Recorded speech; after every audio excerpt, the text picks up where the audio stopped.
네, 여러분 안녕하세요. 최현만 교수입니다. 네, 이번 학기 이제 새 학기 들어서 어, 객체지향 설계와 패턴 오늘 첫 시간 강의인데요. 음, 오늘하고 다음 그 시간은 해외 출타 중인 관계로 동영상으로 강의를 하도록 하겠습니다. 늘 이제 새 학기 첫 시간은 우리가 보통 뭐 그냥 그 책 소개만 하고 마치는 경우가 많은데 이번 학기 굉장히 중요한 과목이거든요. 그래서 오늘 첫 시간에는 두 가지를 하기로 하겠습니다. 그래서 첫 번째는 이, 이 강의에서 중요한 주제인 설계라는 게 뭔가가 첫 번째 토픽이고요. 두 번째는 이 설계를 어떻게 배울 것인가. 네, 이번 학기에 우리가 강의를 어떤 식으로 하고 여러분들이 강의 일정은 어떻고 교재는 어떤 걸 쓸 거고 뭐 과제는 어떤 걸 낼 거고 뭐 그런 어떤 인트로덕션을 오늘 이야기하는데 두 가지 중에 사실 중요한 거는 이제 설계라는 건 우리가 한 학기 내내 우리가 자세하게 배울 거고 어떻게 배울 것인가. 이번 수업은 여러분들이 다른 과목에서 그 배우는 방법하고 좀 다른 방법을 우리가 써볼 겁니다. 왜냐하면 이 설계라는 게 이게 쉽게 배울 수 있는 부분이 아니라서 그래요. 그래서 그런 우리가 이제 플립 러닝이라는 걸 도입해서 네, 어떻게 우리가 학습해 나가고 어떻게 배울 건지 그런 내용이 굉장히 중요하기 때문에 그런 학습 방법, 강의를 진행하는 방법, 뭐 그런 걸 소개하기로 하겠습니다. 자, 오늘 슬라이드는 아마 이 클래스에 올라갈 거예요. 그래서 여러분들이 아마 그 강의 시작하기 전에 내가 메일을 쭉 보냈을 텐데 거기에 안내 메일에 오늘하고 이번 목요일은 우리가 동영상 강의를 한다. 그리고 이 강의에 필요한 여러 가지 자료라든지 슬라이드 내용 그런 것들은 아마 이 클래스 이번에 아마 새로 이 클래스가 시스템이 바뀐 것 같은데 거기에 다 올라가 있을 겁니다. 자, 그래서 예. 자, 오늘 이제 이 슬라이드를 이용해서 강의를 소개하고 그다음에 자세한 로드맵이라고 그럴까요? 이번 학기에 진행되는 음, 방법을 안내하기로 하겠습니다.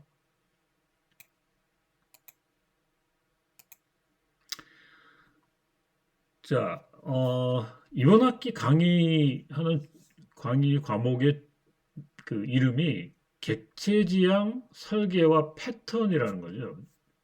그래서 여기 키워드가 세 개입니다. 객체지향, 그 다음에 설계, 그 다음에 패턴이라는 거예요. 자, 이 세 가지 단어가 굉장히 중요하고 그걸 우리가 계속 자세하게 다룰 텐데 객체지향이라는 건 뭐죠? 여러분들이 객체지향 프로그래밍을 배웠죠. 그죠? 객체지향이 아닌 거하고 객체지향인 거하고 어떻게 다른가요?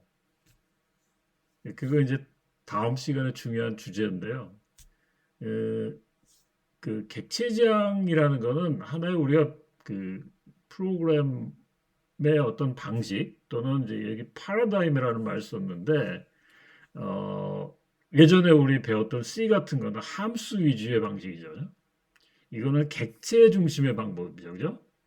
또 뭐 로직 위주의 방법이 있고 또 우리가 프로그램 할 때 러닝 같은 머신 러닝을 이용한 어떤 프로그램 그 작성 방법이 있고 뭐 여러 가지 다른 방법들이 있는데 그 중에 하나가 객체 지향이라는 거죠.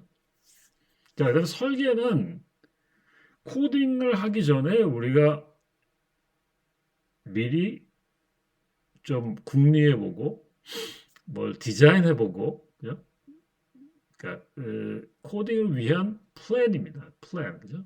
그래서 우리가 어떻게 하면 좋은 코딩을 아주 대규모 프로그램을 할 수 있을까? 마치 우리가 집을 짓기 전에 뭐 아무 생각 없이 벽돌을 올리고 땅을 파고 이런 건 아니죠. 그죠?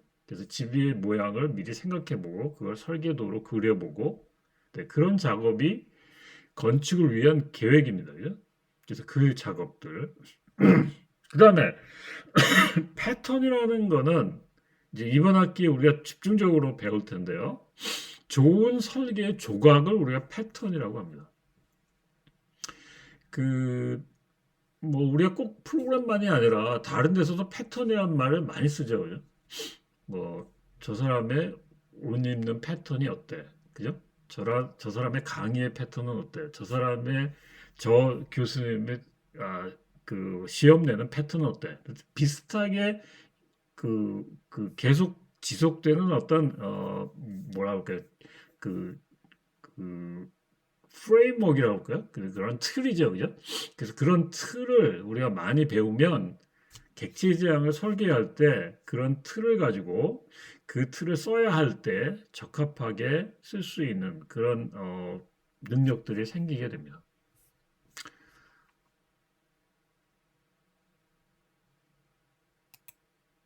자, 그래서 이 과목에서 배우는 것들을 소개하면 우선은 설계 원리들을 배울 겁니다.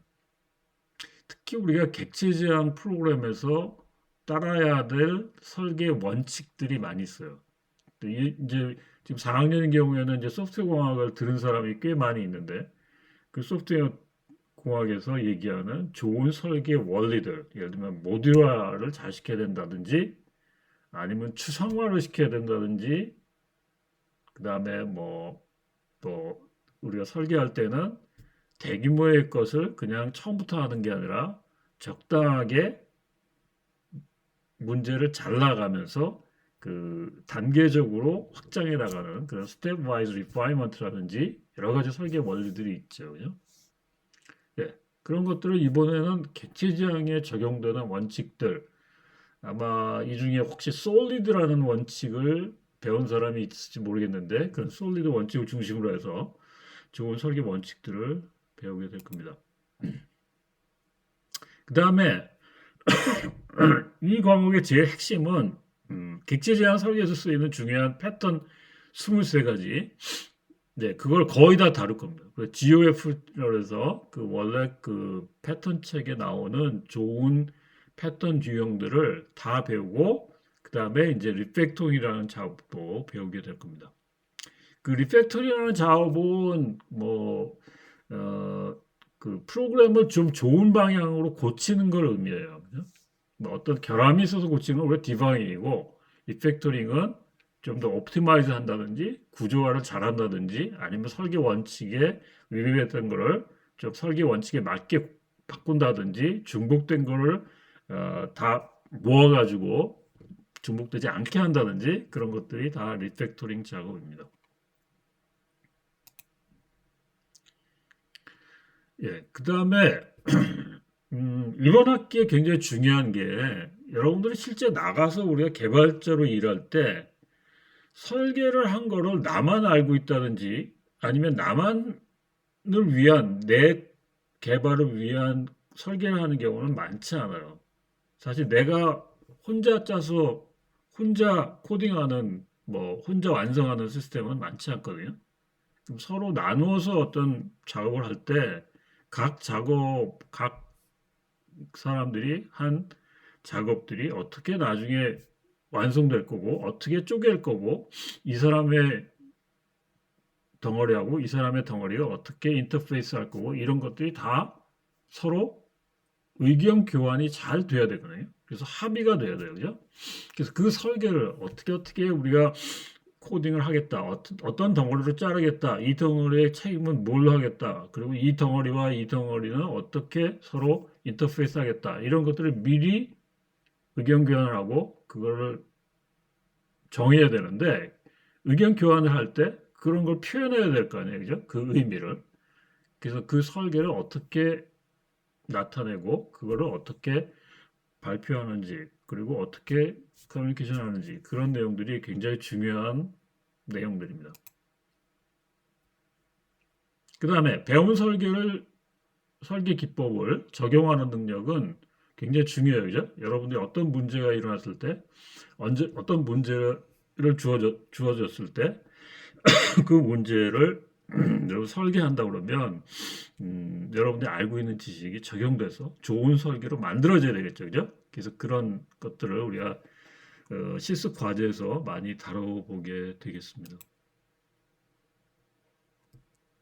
자, 그래서 우리가 이런 설계를 위해서 이제 우리가 공부를 할 텐데, 이 과목을 수강하기 위해서 굉장히 중요한 내용들이 있어요. 그죠?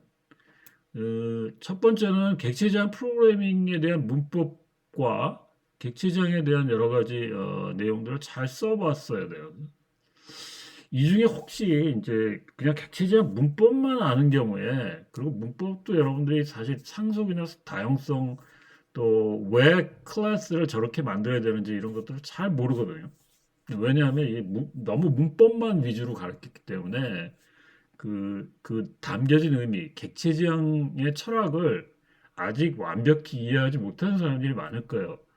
그래서 이제 그런 것들을 학기 초반에 다시 이제 리뷰할 텐데, 어, 우선 이제 설계를 배우기 위해서는 그게 굉장히 중요하고요. 그 다음에 최소의 코딩 능력. 적어도 객체지향 가지고 뭐 몇천 라인은 여러분이 짜봤어야 되는데, 그래야 우리가 덩어리가 나오고, 그래야 클래스의 어떤 역할들이 이렇게 분류가 되거든요. 분담이 되거든요. 근데 이제 뭐 한 100줄짜리 뭐 아주 간단한 거를 짜면 사실 객체지향스러운 그런 내용을 잘 모를 거예요, 아마. 그래서 이번 학기에 아마 여러분들이 듣는데 그 2학년인 경우는 조금 좀 어렵고요. 2학년에서 3학년 올라왔어도 코딩 능력이 굉장히 많거나 아니면 코딩을 많이 해봤거나 이런 거 이렇게 준비 안 돼 있으면 이 설계 내용을 알아듣기 되게 어렵습니다. 그다음에 설계 능력을 배우겠다는 의지, 내 설계 의도 파악 이런 것도 되게 중요한데 하여튼 일단은 객체지향 프로그램 언어를 알아야 되고 그 언어를 잘 구사한 프로그램들을 많이 해봤어야 돼요. 그죠? 그래서 이제 보면 점점 이제 그런 학생들이 많아지는데 이번 학기도 그렇게 좀 많았으면 좋겠는데요. 그렇지만 그렇지 않은 학생들도 있거든요. 그래서 그런 훈련은 다음번에 우리 그 실습할 때 첫 번째 실습에서 객체지향스럽게 프로그램 한다는 게 어떤 의미인지 그걸 같이 리뷰해 보기로 하겠습니다. 자, 그다음에 아까 내가 처음 시작할 때 이번 학기에는 좀 배우는 방법이 달라질 거다라고 얘기했죠. 대부분 여러분들이 수강하면 대부분의 교수님들이 강의를 어떻게 이끌어 가나요? 어떤 식으로 강의합니까? 뭐 학교에서 우리 뭐 좀 이렇게 새로운 학습 방법을 도입해서 뭐 프로젝트 기반의 러닝 방법을 쓰는 데도 있고요. 지금 여기처럼 플립 러닝을 쓰는 데도 있고 또는 여러 가지 새로운 방법으로 가르치는 그런 과목들이 많은데 자, 이 플립 러닝은 어떤 개념이냐면요. 이 플립드라는 게 이제 뭘 동전을 뒤집다 뭐 이런 말이죠. 그죠? 근데 거꾸로 됐단 말이죠. 그죠? 그래서 우리 보통 강의는 강의식 수업인 경우에 어떻게 하나요? 교수님들이 일방적으로 슬라이드에 있는 내용을 또는 교과목에 커버해야 할 내용을 일방적으로 설명하죠. 그죠? 학생들은 앉아서 이제 듣기만 하죠. 그죠? 그러면 교실에서는 사실은 적극적인 학습이 일어나나요? 그렇지 않은가요? 상당히 수동적이죠. 그죠? 교수님이 일방적으로 얘기하는 설명이나 또는 강의를 듣기만 하는 거예요. 수동적이에요. 그죠? 그러면 이제 했던 내용을 우리가 한번 그 실습하거나 아니면 뭐 과제를 통해서 여러분들이 해야 할 때는 옆에 어떤 뭐가 잘 안 돼서 과제를 하다가 막혀서 해결해야 될 부분이 있을 때 옆에 누가 도와줄 부분이 없죠. 그러니까 적극적인 학습이 일어나야 할 시간은 사실은 학교 밖에, 클래스 밖에서의 일이거든요. 그래서 플립 러닝이라는 건 그걸 거꾸로 해보자는 거예요. 적극적인 학습이 일어나는 거를 클래스 안에서 해보고 수동적으로 들어야 될 것 그런 개념에 대한 설명, 개념에 대한 이해, 개념에 대한 학습, 원리에 대한 학습 이런 거는 얼마든지 우리가 동영상을 가지고 미리 교실 밖에서 우리가 들을 수 있거든요. 네, 그래서 그걸 하자는 겁니다. 네, 그래서 여기 지금 뭐 네, 그 전통적인 클래스룸에서는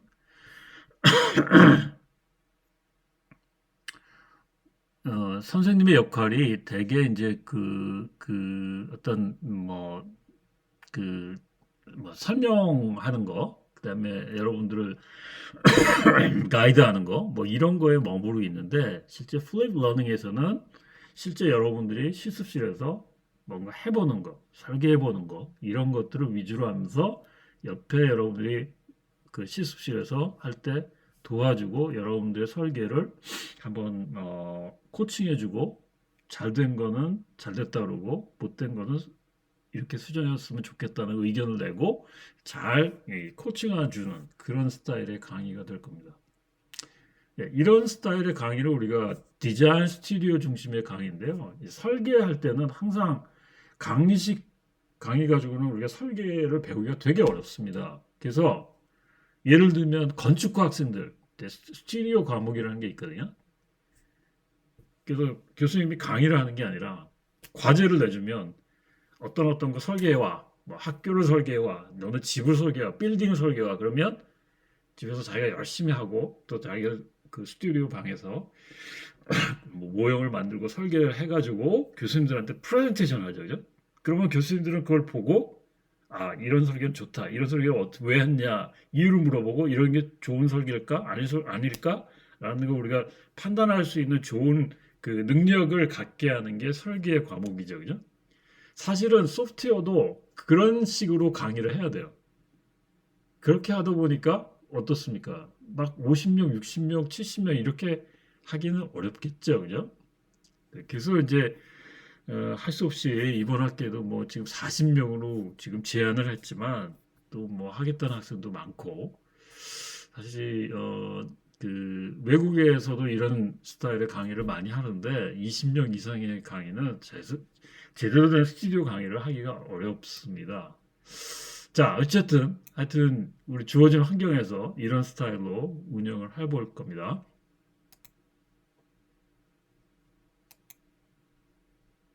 자, 강의 방법 플립러닝을 요약해서 설명하면 목요일 강의는 이제 학기 전반부의 목요일은 집에서 여러분들이 동영상을 시청합니다.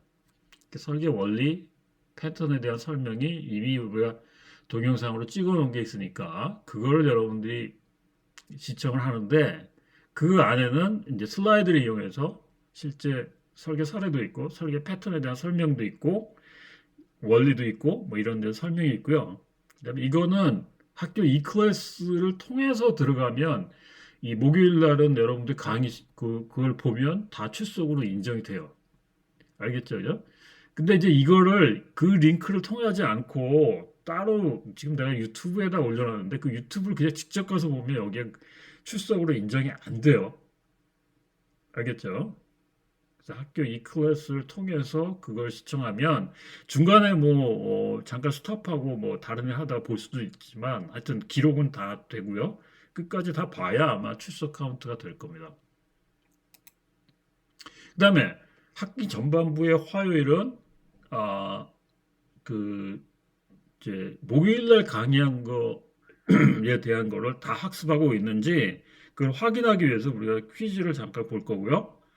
그 다음에 간단히 그 내용을 리뷰해보고 그 전에 이제 목요일날 봤던 내용을 그 실제 우리 그 설계 과제하고 연결시키는 일들을 할 거예요. 그 다음에 이제 문제를 과제들을 쭉 낼 텐데 그거를 해보고 여러분들이 한 거를 실제 발표해보고 설계를 그다음에 그거를 내가 코칭해보고 뭐 이렇게 할 겁니다. 알겠죠? 예, 그래서 이제 학기 전반부나 후반부 이제 중간 시험 본 다음에는 이게 조금 이제 이게 엇갈려 가지고 아마 화요일 날 여러분들이 그 강의를 듣고, 목요일 날 실습을 하게 될 거예요, 아마. 그렇게 스케줄을 짰으니까. 그래서 이제 잘 그 스케줄 뒤에 이제 내가 그 강의표를 아주 세세하게 만들었으니까 그걸 보고 아 이번에는 목요일은 집에서 동영상을 보는 날이다. 그 다음에 화요일은 뭐 가서 실습하는 날이다. 잘 기억했으면 좋겠습니다. 일정이 잘 나와 있으니까 그 일정표를 그 잘 계속 그 살펴보세요. 그 다음에 이제 이 실습이 끝나면은 실습을 정리해서 제출하는데 이제 우리가 모든 거를 다 그 아이패드나 뭐 하여튼 그 저기 여러분 컴퓨터에서 그 워크북 내가 만든 워크북에 거기 정답을 기재하는 식으로 되어 있고요. 예, 그거를 그 PDF로 만들어 가지고 제출하면 되는데 이제 맨 뒤에 있는 회계 보고서는 여러분들 했던 그 한 주간의 학습 내용을 여러분들 나름대로 정리를 해서 소감이라든지 아니면 뭘 배웠다든지 아니면 앞으로 우리가 뭘 배울 텐데 이런 걸 어떻게 배우겠다든지 이런 것들을 적어가지고 제출하기로 하겠습니다.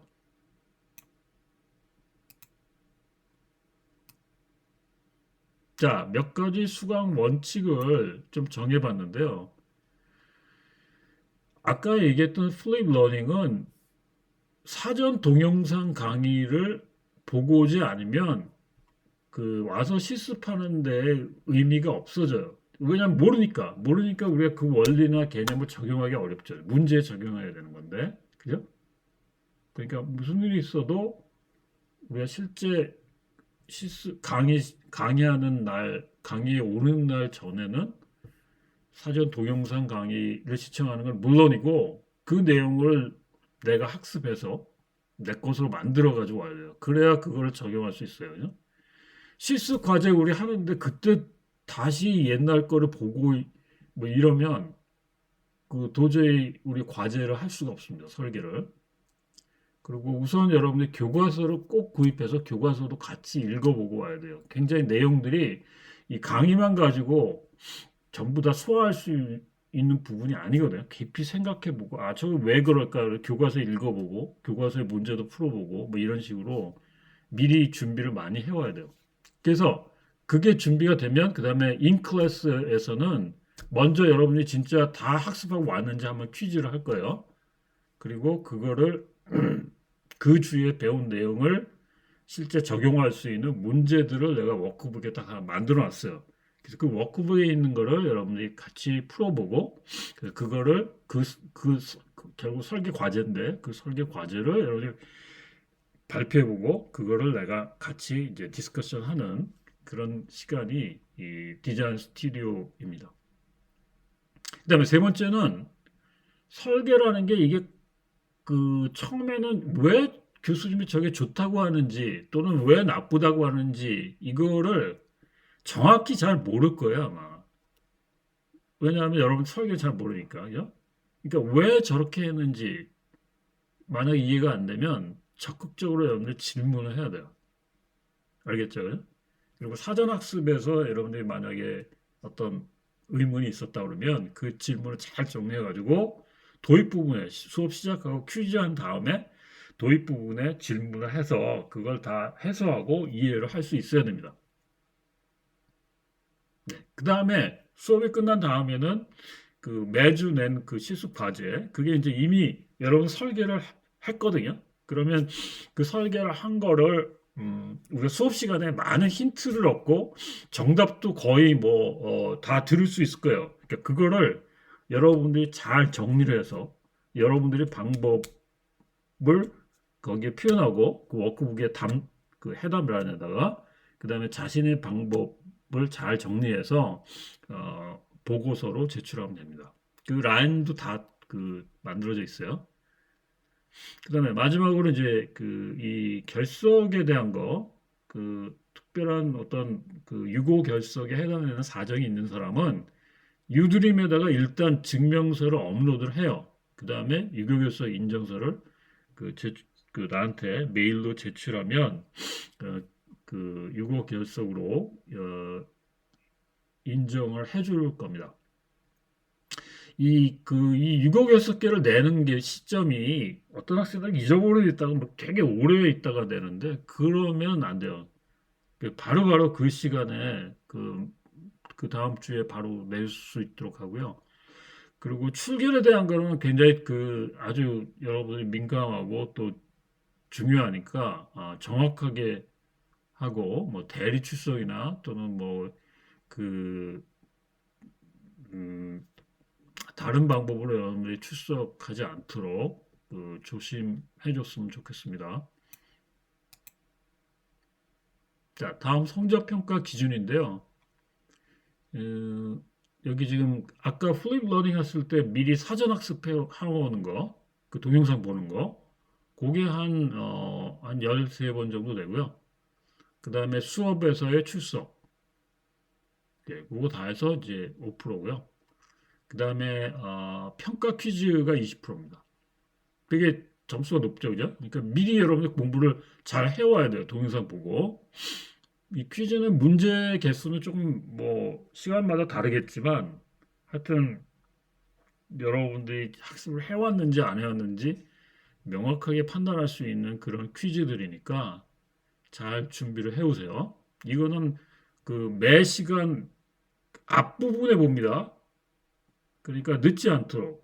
이걸 만약 퀴즈 시간에 참여를 못하면 어, 이게 굉장히 높은 점수잖아요, 그죠? 그러니까 미리 좀 와서 정시 시작할 수 있도록 조금씩 일찍 오면 좋을 것 같습니다.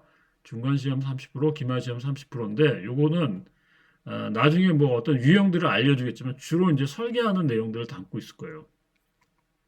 그 다음에 인클래스 활동, 요게 이제 발표하는 겁니다. 그래서 예전에도 이제 여러분들이 실습에서 우리가 다루고 있는 어떤 설계 과제들 그런 걸 각자 한 다음에는 그걸 한번 디스커션을 해야 되거든요. 그래서 그거가 지금 우리가 실습실에서 이제 같이 이제 조별로 이렇게 이야기할 수 있는 시간이 있으면 좋겠는데 예전에 이제 우리 PBL실에서 프로젝트 기반의 러닝 하는 그 방은 이제 이렇게 조별로 앉을 수 있게 그렇게 돼 있는데 우리 도서관에 있는 저 방을 우리가 예전에는 빌려서 했는데 요새는 그게 여의치 않아요. 그래서 PBLC를 좀 우리가 쓰려고 해도 교양학부에서 다 쓰고 있기 때문에 이 과목을 넣기가 어려운 모양이에요. 그래서 할 수 없이 이제 일단은 개인별로 이렇게 해보고 그거를 발표해보고 그러는데 발표하는 사람은 요 점수가 올라갈 거고요. 그 다음에 이 과제 결과를 내는 거 매주 실습실에서 한 거, 네, 그거를 정리해서 사후 보고서하고 같이 내는 거가 10%입니다. 네, 꼭 이렇게 해서 냅니다. 뭐 이게 뭐 내가 어떻게 여기에 더하고 빼고 할 내용이 없어요. 다 여러분들 확인 가능한 점수고 여러분들이 컨트롤할 수 있는 점수니까 미리미리 여러분들이 잘 점수를 쌓아갔으면 좋겠습니다. 자, 그다음에 교과서는 이번 학기에는 교과서 이걸로 하겠어요. 자바 언어로 배우는 디자인 패턴 입문, 예, 요 책인데 실물을 여러분들한테 보여주죠. 예, 요 책이에요. 요 책. 이 책이 이제 우리가 원래는 여기 있는 에릭 감마, 리처드 헬런 뭐 이 네 사람이 네 사람이 쓴 GOF의 디자인 패턴 이게 이제 원래는 뭐 바이블 같은 좋은 책인데 이 책이 되게 옛날 거거든요. 그래서 여기는 자바가 아니라 C++나 스몰톡이에요. 그리고 이제 내용도 좀 어렵고 그래서 여러분들이 제일 잘 배울 수 있는 그리고 쉽게 되어 있는 이거는 일본에서 일본 사람이 쓴 책인데 교과서 같지는 않아요. 여러분들이 배우는 뭐 기술 입문서 같은 책인데 그래서 쉽게 볼 수 있는 게 제일 많이 여러분들한테 익힐 것 같아서 이 책을 했는데 이 책은 가능하면 다 읽었으면 좋겠어요. 그죠?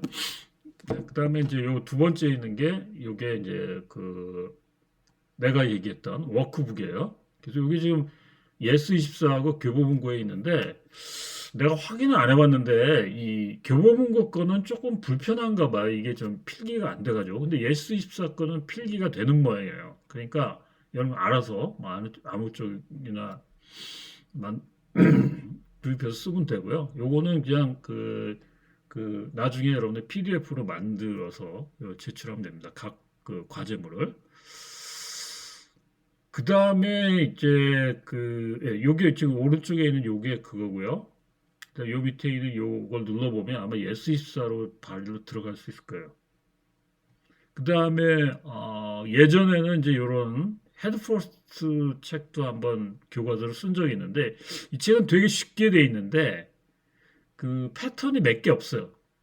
근데 좋은 예제들이 많이 있거든요. 그래서 혹시 도서관에서 빌려볼 사람들은 빌려보고요. 그다음에 예전에 요 자바 객체 지향 디자인 패턴 요 이제 후배들이 쓴 요 책을 많이 썼는데 요 책도 이제 패턴이 굉장히 적게 나왔어요. 23개가 아니라 뭐 반 정도도 안 나왔나? 그래서 이제 조금 좀 부족한 면이 있어서 이번 학기에는 그 영진닷컴에 있는 요 책을 쓰기로 하겠습니다. 이 책은 이제 23개가 거의 다 나왔을 거예요. 그리고 아주 쉽게 돼 있어요. 그다음에 나중에 이제 리팩토링 다룰 때 이 책을 우리가 다룰 텐데 이걸 뭐 구입할 필요는 없고 우리 한 주 정도 쓸 거거든요. 그래서 그걸 보면 되고요. 그래서 이 책 두 개는 여러분들이 꼭 필요합니다. 교과서 안 보는 학생들이 되게 많은데 슬라이드만 가지고는 깊이 있는 공부가 되게 하기 어려워요. 그리고 이제 특히 이제 이 슬라이드만 보고 공부한 학생들은 나중에 개발자가 됐을 때 책 보는 게 되게 어려우면 자기 성장이 되지 않습니다. 그래서 책 보는 거는 벌써 훈련이 돼 있어야 되는데 너무 PPT 가지고만 하기 때문에 이게 이제 시험 보면 확실히 드러나거든요. 깊이 있게 공부한 학생하고 그렇지 않고 그때만 그냥 반짝 외워가지고 한 학생은 차이가 나는데 그게 뭐 계속 차이가 나요. 계속 뭐 입사 시험 볼 때나 면접 볼 때나 아니면 가서 할 때나 그죠? 그러니까 지금부터라도 여러분들이 자꾸 여기에 공부하는 시간 또 노력 시간을 많이 쓰고 반복해서 공부하고 뭐 내가 설명했던 부분을 여기 책을 통해서 읽으면서 다시 한번 리뷰하고 그렇게 계속 학습 방법을 좀 깊이 있는 방법으로 바꿔나가면 좋을 것 같습니다. 자, 거기까지 혹시 질문이 있으면 그 e클래스나 아니면 메일로 남겨두세요.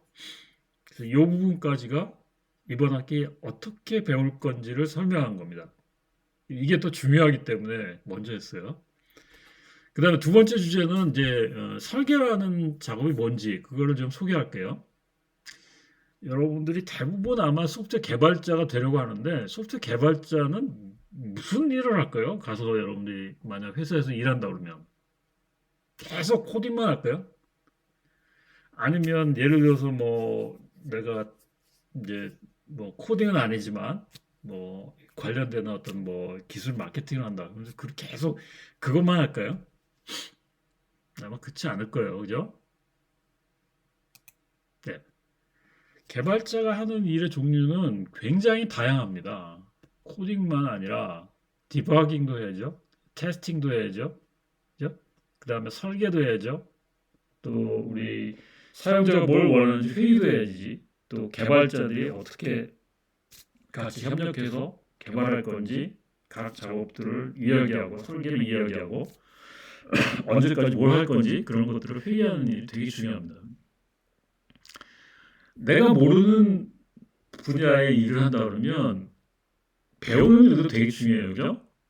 계속 기술 발전이 빨리 일어나고 있기 때문에 계속 여러분이 학습을 해야 돼요. 실험과 탐구, 테스팅, 그 다음에 간혹 우리가 굉장히 깊이 있게 생각하는 경우도 많아요. 이게 좋은 방법인지, 이게 이런 방법이 더 좋은지, 아니면 내가 모르는 어떤 새로운 것들이 있는지 계속 싱킹하는 디자인 싱킹이 되게 중요합니다. 고객과의 협업, 그다음에 교육, 멘토링, 기타 뭐 이런 작업들이 다양하게 있기 때문에 단순히 여러분들이 어떤 공학적인 지식만 가지고는 개발자로는 되게 부족합니다. 그러니까 여러분들이 다양하게 과목도 들어보고 다양한 학습을 할 필요가 있어요. 책도 많이 읽고. 자, 하여튼 설계뿐만 아니라 개발자 하는 일이 되게 많은데요. 자, 그럼 설계라는 게 뭔가요? 설계. 소프트웨어에서의 설계는 뭘 의미하는 걸까요? 만약에 이제 여러분들이 이제 여러분들 친구하고 같이 뭐 프로젝트 한다. 그러면 우리가 코딩을 어떻게 할 거다라는 거를 서로 논의하는 과정이 다 설계가 포함되어 있는 거예요. 예를 들어서 뭐 간단히 한 종이 하나에다가 간단히 블록 다이어그램으로 우리 이번에 시스템은 우리가 클라이언트 서버로 할 건데 클라이언트 쪽에 그 부분은 이런 기능을 집어넣을 거고 서버 쪽에는 뭐 이런 서비스를 넣을 거야. 그리고 둘 사이의 통신은 어떻게 할 거야. 그리고 이쪽에 인터페이스가 어떻게 들어갈까. 뭐 이런 것들을 이야기하는 게 다 설계죠. 그래서 설계는 우리가 미리 구현하기 전에, 실현하기 전에 상상해보고 그거에 대한 어떤 솔루션, 해법을 찾기 위한 어떤 과정을 우리가 설계라고 하죠. 예를 들면 여기 지금 집을 내가 건축하고 싶다. 그럼 이런 방, 뭐, 한 개, 화장실 한 개, 뭐 거실, 주방 한 개, 뭐 이런 그 요구를 어떻게 우리가 건물로 실현할 건지, 어떤 모양이 될 건지, 방 하나의 사이즈가 어떨 건지 이런 것들을 마음에 두고 있다가 그거를 정해서 잘 표현한 걸 우리가 설계라고 합니다.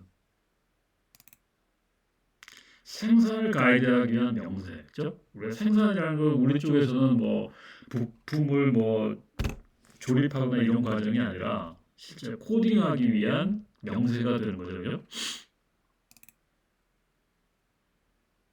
그 다음에 여러 가지 가능한 솔루션에서 특정한 것으로 바뀐다는 건 뭐냐면 제일 좋은 솔루션을 찾는 거예요. 그래서 그 찾은 거를 코딩으로 옮기는 작업이 설계입니다. 인지된 문제점에 대한 해결책을 고안하는 거. 뭐 우리가 뭐 프로그램도 우리가 프로그램 하다가 부딪히는 여러 가지 문제점들이 있어요. 유저 인터페이스를 좀 쉽게 해야 된다든지 아니면 어떤 부분에 대해서 너무 이게 버틀럭이 생기기 때문에 이 성능을 높이기 위해서는 이런 식으로 해야 된다든지 아니면 나중에 우리가 어떤 부분을 바꾸기 위해서 변경하기 위해서 쉽게 변경하려면 이런 식으로 해야 된다든지 그런 해결해야 될 문제점들이 되게 많은데 그 해결할 문제점에 대한 해결책을 찾는 과정이 설계입니다. 되게 복잡한 과정이죠, 그죠?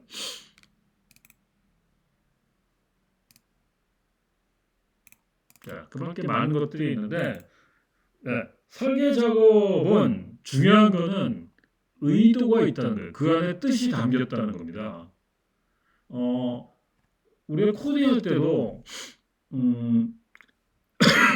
우리가 클래스를 하나 정의한다 그러면 그 클래스에 담겨진 의도가 있죠. 그죠? 이 클래스는 어떤 역할을 하는 거고 이 클래스는 그 안에 어떤 데이터를 담을 거고 그 데이터와 관련되어 있는 어떤 함수가 있어서 그 함수들이 이 데이터를 어떻게 조작할 거야 라는 의도가 있습니다. 그죠? 그래서 그 의도를 우리가 잘 파악할 수 있어야 돼요. 그 다음에 설계 중심에는 사람의 관심사, 비용, 효율, 선호도가 있다. 그러니까 우리가 어떤 설계한 내용을 보면 나중에 이게 성능이 어떻게 될 거다.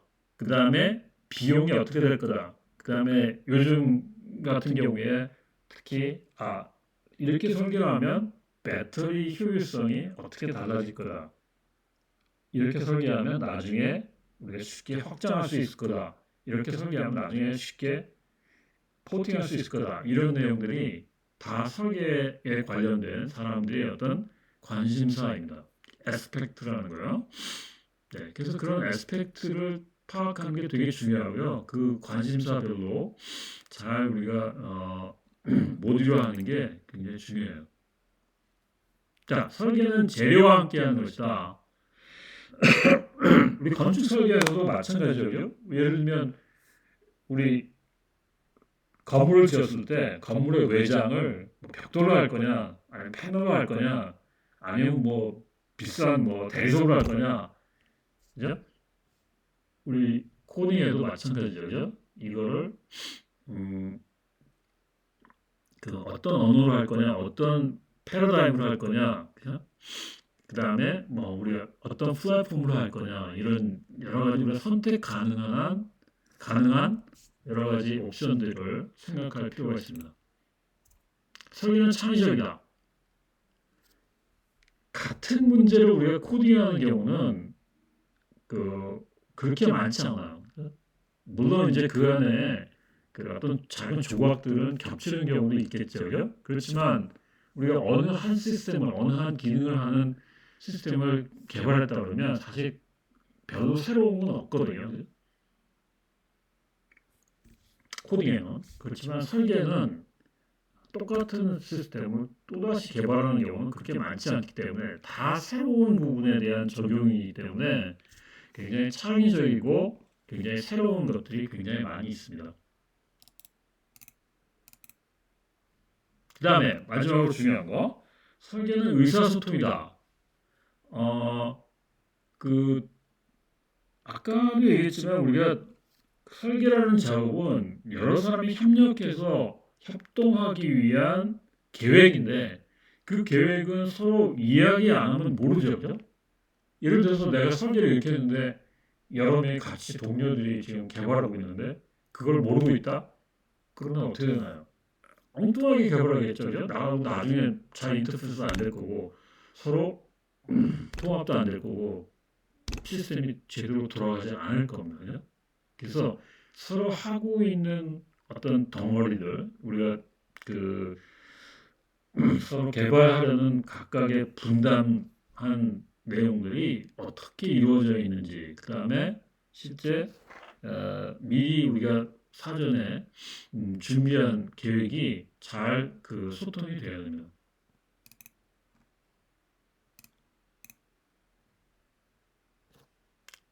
잠깐만요. 자, 예, 의사소통과 같은 말인데 협동 작업이며 협동에 의한 결과물을 만든다. 예, 우리 회사에서도 뭐 그런 일을 되게 많이 할 거예요. 처음에 우리 시스템 개발할 때 뭐 혼자 개발하는 게 아니죠. 미리 이제 계획자들이 물론 이제 계획을 하지만 그 계획된 그 어떤 아이디어가 있으면 그 아이디어를 잘 기획해가지고 그거를 개발자와 같이 그 회의를 합니다. 그래서 서로 협동 작업이 될 수 있도록 그리고 개발자들 사이에도 각각 자기가 하고 있는 일들을 서로 이야기하면서 잘 맞춰 나갈 거예요. 그죠? 네, 그래서 이번 학기에 여러분들이 이 설계를 배울 때는 어떻게 그 내용을 표현하고 그걸 어떻게 발표하는지 이런 작업들이 되게 중요해요. 자, 설계 작업은 정답을 찾기가 되게 어려워요. 정답이라는 건 좋은 설계인데 이 설계 노하우는 마치 수학 문제를 풀듯이 공식에 넣어서 그 솔루션이 딱 하나만 있는 건 아니거든요. 그죠? 우리 이렇게 설계할 수도 있고 저렇게 설계할 수도 있고 우리 코딩도 마찬가지인데 뭐 알고리즘이 뭐 한 개만 있는 건 아니죠, 그죠? 그럼 여러 개 중에 어떤 게 더 좋은 설계나 좋은 알고리즘인지는 판단하는 기준들이 다 있어요, 그죠? 그래서 그 기준을 여러분들이 설계 원리라고 하는데 그 원리를 배워야 좋은 설계인지 아닌지 판단할 수 있는 능력이 생깁니다. 그 다음에 설계 작업은 그림 작업이 되게 많아요. 처음부터 우리가 설계하는 작업을 때 그냥 프로그램을 언어로 코딩하는 거는 너무 세부적이죠, 그죠? 우리 뭐 집 짓는 거 설계할 때도 마찬가지죠, 그죠? 어느 건물에 뭐 전기 콘센트가 어느 위치에 달려 있다 이거부터 다루는 게 아니죠, 그죠? 방의 사이즈, 건물의 방향, 높이 뭐 이런 걸 먼저 정해잖아요, 그죠? 이제 추상적이에요, 그죠? 그래서 그런 그림 작업이 상당히 많은 이유는 세부적인 것보다는 큰 걸 우리가 그 간략하게 표현하기 위해서 그렇습니다. 반복 작업, 시행착오가 많다. 예를 들어서 우리가 어떤 설계를 해서 이렇게 설계안을 만들었는데 잘 보니까 여기 좀 문제가 생길 것 같아. 그럼 그걸 고쳐서 다시 설계하죠, 그죠? 또 사용자가 원하는 요구가 달라질 수도 있고, 그죠? 우리가 이해했던 사용자의 요구가 이게 아닐 수도 있잖아요, 그죠? 그래서 계속 우리가 시행착오하면서 그 설계를 변경해 나가고 좋은 방향으로 발전시켜 나가는 게 되게 중요합니다. 아까도 얘기했죠. 그 설계에 담긴 의미를 잘 표현하고 그거를 전달하는 게 굉장히 중요해요. 그죠? 정확하게 전달하는 거. 능력을 습득하기가 어렵다. 요즘 이제 진짜 업체에 나가보면 초보 개발자는 엄청 많거든요. 근데 중국 개발자는 많이 없다고 그래요. 왜 그럴까요? 이런 설계 능력을 배우기가 되게 어렵기 때문에 그래요. 그러니까 어느 정도 코딩이 됐다 그러면 그 다음에 큰 그림을 볼 수 있어야 되거든요. 근데 그 큰 그림을 잘 교통정리하고 잘 모듈화하고 잘 덩어리로 떼내서 다른 사람에 맡긴다든지 또는 그 문제를 해결한다든지 이런 능력이 있는 사람이 많지 않기 때문에 그런데 그 보상이 굉장히 큽니다. 하여튼 여러분들 이번 학기에 이 설계라는 거 어렵지만 그 좀 남다른 각오를 가지고 잘 배웠으면 좋겠습니다. 예, 설계는 아까도 얘기했지만 설계를 위한 설계는 하나도 없습니다. 그죠? 우리가 왜 설계해? 좋은 코딩을 하기 위해서, 좋은 프로그램 개발하기 위해서 하는 거죠. 그죠? 그러니까 거꾸로 이제 코딩은 코딩대로 하고 설계는 따로 한다. 이거는 별 의미가 없어요. 그죠? 나중에 우리 코딩이 정말 좋은 구조가 되고 잘 들어가고 효율이 있고 이런 걸 위해서 우리가 설계하는 거거든요. 그러니까 쓸데없는 설계를 하는 거, 쓸데없는 뭐라 그럴까요? 좀 명목적인 그냥 설계하는 거 이런 거 다 필요 없는 헛일이에요. 그러니까 왜 우리가 설계하느냐? 코딩을 잘하기 위해서, 프로그램이 구조가 좋게 하기 위해서, 우리가 나중에 우리가 코딩할 때 삽질 안 하기 위해서 그렇게 설계를 하는 겁니다. 제대로 된 설계를 해야 되겠죠, 그죠? 개발자와 커뮤니케이션 하기 위한. 지금 여기 이 화이트보드에다가 서로 이렇게 그림을 그리면서 서로 이야기하죠, 그죠? 개발자들이 대부분 이런 것들을 많이 해요. 이런 것만 잘해서 만들어지면 나중에 각자가 코딩하는 일은 되게 쉬워지거든요. 근데 이걸 안 하면 어떻게 되나요? 각자 그냥 코딩해. 내가 리더가 몇 장 프로그램 해주고 이것대로 그냥 하세요. 그러면 어떻게 됩니까? 막 중복된 코드도 많이 나올 거고 DB에서 뭔가 문제가 생길 거고, 그죠? 또 뭐 클라이언트 서버 따로따로 개발하는데 이게 잘 붙지 않는다든지 이 사람은 이렇게 인터페이스를 하고 싶은데 저쪽에 API는 엉뚱하게 돼 있다든지, 그죠? 예, 그런 시행착오가 되게 많아져요. 그러니까 미리 설계를 잘 해두면 뒤에 가서 우리가 밤새 할 일이나 또 뜯어 고치는 일이나 다시 프로그램하는 일이나 이런 것들이 없어집니다. 의미를 잘 표현하기 위한 내용이기 때문에 중요한 의미, 이 지금 왼쪽에 있는 이 그림이 이제 우리가 다 배울 소프트웨어의 설계 표현인데요. UML이라는 표현. 예, 여기에 지금 박스가 뭘 의미하고 있고 이 위에 왜 세 부분으로 나눴고 그 안에 있는 내용이 뭔지 그런 내용을 잘 이해할 수 있어야 되고 그 의미대로 여러분이 이걸 작성할 수 있어야 되겠죠, 그죠? 또 작성된 거를 잘 이해해서 코딩할 수도 있어야 되고, 그죠? 네, 그런 것들을 배워보게 될 겁니다.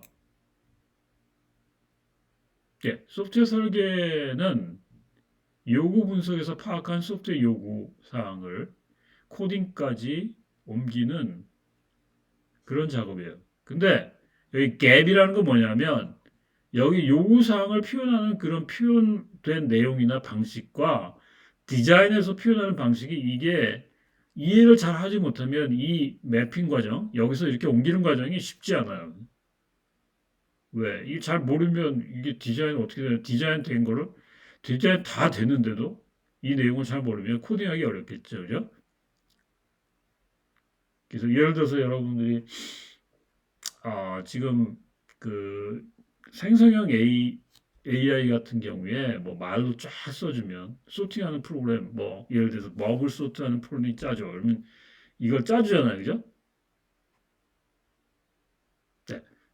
근데 진짜 큰 규모의 프로그램을 이렇게 이제 뭐 이제 디자인 레벨로 이렇게 이제 표현한 거를 만약에 이렇게 코딩할 수 있다 그러면 아마 곧 뭐 내가 보기에는 만들어질 거라고 생각이 되는데 그때까지는 여러분이 빨리 취업을 해야 됩니다. 그러니까 하여튼 여러분들 잘 배워서 이런 갭을 메울 수 있는 그런 능력을 가진 개발자가 됐으면 좋겠어요. 네, 뭐 똑같은 내용들이 계속 나오는데 이 소프트웨어 설계 작업은 크게 보면 시스템 수준의 어떤 결정할 내용들이 있고요. 그 다음에 그 또 시스템 밑에 있는 어떤 모듈 수준의 어떤 내용들이 있는데 이런 것들이 되게 반복적이고요. 그다음 주로 솔루션 해답을 찾는 일이고 그거를 잘 추상적으로 표현하는 작업입니다. 아까 우리 그림을 많이 쓴다고 그랬죠, 그죠? 그 UML 안에 있는 그런 내용들. 네, 대부분 이제 어떤 모듈화를 위해서 어떻게 덩어리를 자를 건지 또 모듈과 인터페이스를 어떻게 정의할 건지 그런 내용들이에요.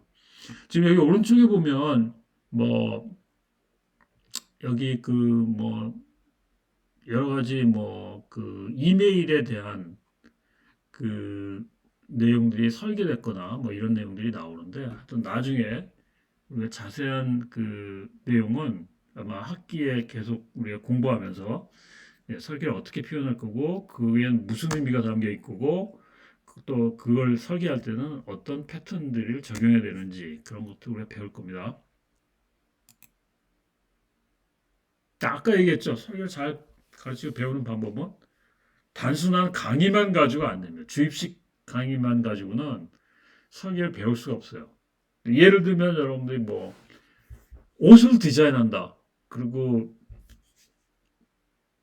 그거를 배운다. 그럴 때 그거를 말로만 강의만 해가지고 되나요? 실제 옷을 설계해보고 그 설계된 옷을 실제 만들어보고 그죠?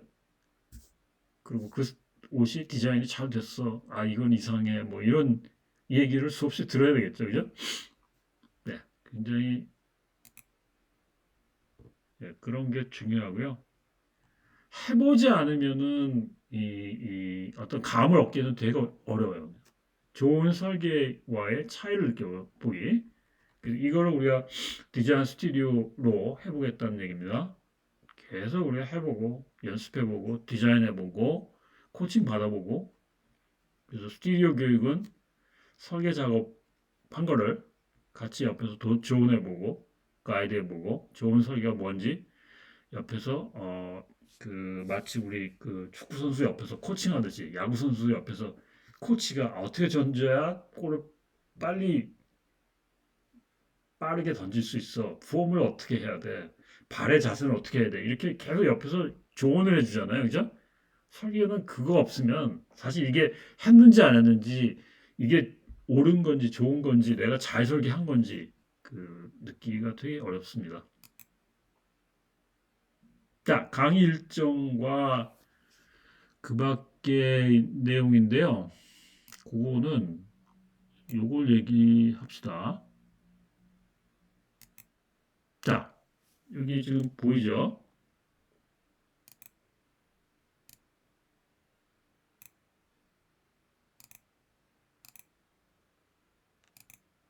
자, 여기 이 클래스에 올라가 있는 강의 계획서인데요. 강의 목적, 강의 방법 다 얘기했습니다. 그 다음에 시습. 네, 시습이 쭉 12회라고 나와 있는데 하여튼 워크북에 다 차례대로 있고요. 그 다음에 이 코딩 과제는 학기 초에 여러분들 객체지향스럽게 짜는 프로그램을 한번 낼 거예요. 그다음에 설계, 그다음에 이거 마이닝인데 이 설계가 두 번 있을지도 몰라요. 하여튼 그다음에 여기 뭐 교과서 아까 얘기했죠. 참고 과제 다 얘기했고 평가 방법 다 얘기했죠. 네, 그다음에 퀴즈나 필기 시험은 추가 시험이 없습니다. 그러니까 정확하게 예고된 시간과 예고된 날짜에 치르니까 빠지지 않고 미리 시간을 잘 조정해 가지고 와서 하고요. 네, 부정 출석, 그 다음에 시험 부정 행위, 그 다음에 과제 표절, 이거는 빵점입니다. 이 저기 AI 생성형 AI에다가 넣는 경우는 이거는 안 돼요. 예? 이꼭 여러분들이 이걸 알아야 되기 때문에 내용을 실제 해봐서 알아야 되기 때문에 남의 거 족보를 뺏겨온다든지 아니면 뭐 생성형 AI를 써서 돌려온다든지 이러면 무조건 0점뿐만 아니라 부정행위로 간주합니다. 그 다음에 이제 취업에 의한 수업 인정은 학교에도 분명히 고지가 돼 있어요. 5월 말 이후에 6월 초부터 그 다음에 2학기는 뭐 예를 들면 11월 말 이후에 그렇게 규정이 돼 있거든요. 그 전에는 여러분들이 나가면 인정이 안 돼요. 그죠? 회사에서 잘 미리 얘기하기 바랍니다. 그다음에 강의 일정은 여기 날짜와 요일이 나와 있는데 요거 그대로 합니다. 그래서 여기 보는 방법은 여기 첫 주에는 지금 여기 뭐 동영상 강의로 나와 있죠. 이제 요걸 듣고 오면 돼요. 다 이제 이 클래스에다 링크를 시켜 놓을 거예요. 두 번째 주는 여기 보면 첫째 강의는 요거는 이제 렉처 강의인데요. UML을 배울 거고요. 그 다음에 목요일 날은 여러분들 미리 요걸 보고 오고, 동영상 보고 오고, 그 다음에 실습 시간에 UML 설계를 실제 해보기로 하겠습니다. 그 다음에 아까 얘기한 것처럼 화요일은 여기 랩을 할 거고요. 이 랩에 대한 과제는, 미리 동영상 보고 오는 거는 여기 있죠, 그죠? 요 전에 개발의 원칙. 그 다음에 목요일 날은 이제 설계 패턴을 소개한 걸 듣고 오면 여기 플립 러닝 미리 보고 오는 거야. 그 다음에 랩을 하고 그 다음에 여기 플립 러닝 동영상이 여기 왼쪽에 있죠. 그죠? 이걸 인터페이스 패턴 1을 보고 오면 그 다음에 그걸 랩을 하고 그죠? 그래서 그렇게 쭉 진행이 돼요. 7주까지 진행된 다음에 8주에 중간 시험을 봅니다. 4월 20 2일 날 화요일 날 중간 시험 보고 그다음에 목요일 날은 이때는 그냥 노 클래스로 하고요. 그다음에 화요일 날 여러분들이 요거 랩을 할 거예요. 그죠? 그다음에 목요일 날은 이제 플립 러닝으로 동영상을 보고 여기 이제 바뀌어졌죠. 그죠? 그래서 요 이후 중간 시험 이후부터는 화요일 날에 동영상을 보고 목요일 날 강의를 하는 걸로 그렇게 되어 있습니다. 그리고 휴일은 다 휴일로 표시를 했어요. 그래서 어린이날 대체 휴일 다 노클래스로 되어 있죠. 그죠? 근데 우리 학교 개교 기념일이 8일인데 그날은 이거 일단 넣어놨거든요. 이거 일주일을 다 쉬면 여러분들이 너무 지금 타격이 클 것 같아서 일단은 이게 온라인으로 할 건지 아니면 뭐 강의를 나와야 되는지 그건 나중에 얘기했지만 요거는 강의는 이제 진행이 됩니다. 여기 된 거는 그래서 마지막 15주에 기말 시험을 보고 끝내는 걸로 그렇게 돼 있어요. 네. 그다음에 이제 여러분들 여기에 오른쪽 세 번째 컬럼은 읽을 부분과 워크북 실습이 나와 있는데 요거는 무슨 얘기냐면 3월 11일 날 여러분들이 올 때는 교재 요 부분을 읽고 오라는 얘기예요. 미리. 그죠?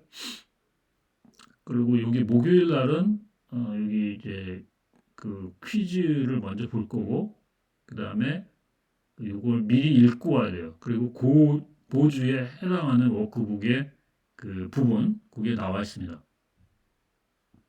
그 다음에 프로젝트가 몇 개 있는데요. 이 프로젝트는 이제 주로 설계에 관한 프로젝트예요. 그러니까 여기 지금 실습 과제는 굉장히 조각난 내용이고요. 요거는 이제 좀 큰 과제인데, 요거는 이제 코딩을 하는 게 아니라 실제 UML로 설계를 하는 거니까 뭐 그렇게 큰 부담이 되지는 않을 거예요. 자, 내 강의에서는 이 내용이 되게 중요하거든요. 그래서 여러분 프린트해가지고 교과서에다가 보거나 아니면 뭐 여러분들 아이패드에다 항상 볼 수 있도록, 그리고 항상 이 스케줄을 보면서 미리 준비할 수 있도록 하면 좋을 것 같아요. 여기에 에러가 나면 만약에 이제 그 일정이 수정이 필요하면 내가 수정해서 올릴 테니까 이거를 끝까지 잘 보고 준비해 온 학생은 되게 성적이 좋은데, 그냥 학기 초에 이 좀 따라가다가 되게 버겁거든요.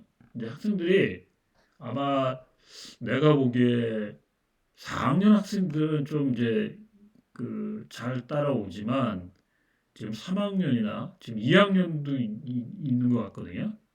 그 학생들은 이게 스타일이 그냥 수업 시간에 모든 걸 그냥 해보고 그냥 파워포인트만 보고 나머지 내용은 집에 가서 보지도 않고 중간 시험이나 기말 시험에 그냥 뭐 벼락치기로 공부하는 학생은 설계는 아마 배우기 어려울 거예요.